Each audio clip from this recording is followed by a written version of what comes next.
আসসালামু আলাইকুম। আমি ফারজানা'স রেসিপিস ইউএসএ থেকে বলছি। সবাই কেমন আছেন? আমি আলহামদুলিল্লাহ ভালো আছি। আজকে আরও একটি নতুন ভিডিওতে আপনাদের স্বাগতম। আজকে আপনাদেরকে ঘরে তৈরি স্মাইলি পটেটো রেসিপি দেখাবো। তো শুরু করা যাক। প্রথমে আমি 3টে আলু ভালো করে ধুয়ে নিব। তারপর চুলায় কড়াই বসিয়ে সিদ্ধ করে নিব।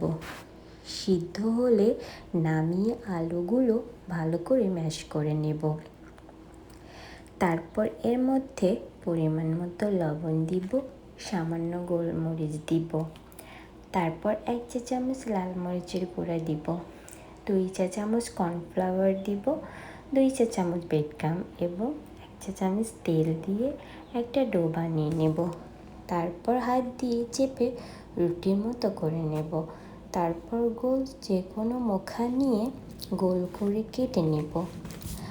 আর একটা স্ট্র দিয়ে চোখ ও একটা চামিচ দিয়ে হাসি এঁকে নেব, নিলেই হয়ে যাবে। তারপর কড়াইয়ে অল্প পরিমাণ তেল দিয়ে তার মধ্যে পটেটো স্মাইলিগুলো দিয়ে দিব।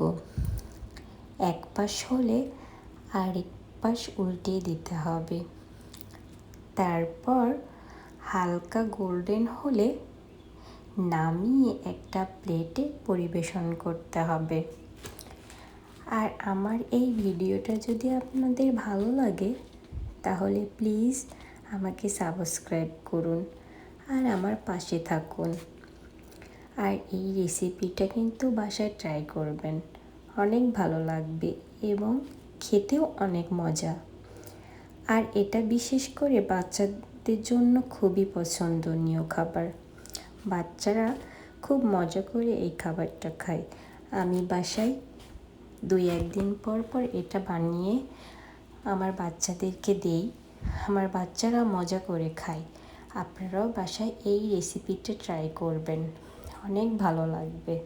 আল্লাহ হাফেজ।